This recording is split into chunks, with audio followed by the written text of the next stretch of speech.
Hello, welcome to Pergola Nurseries in Virginia. This is Magnolia Stellata, the star magnolia. Well worth planting Magnolia Stellata. You couldn't count the amount of flowers and flower buds on this one.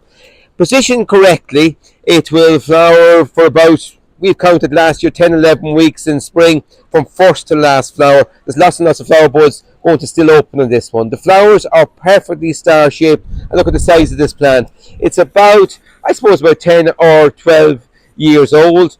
Position sheltered from early morning sun is important because you want the flowers to last an awful lot longer, particularly if you get a late frost in spring. This is the time of year to plant Magnolia Stellata now.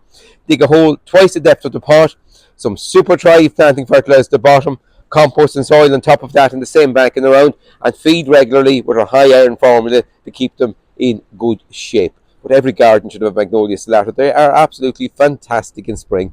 Goodbye for now. Enjoy your garden.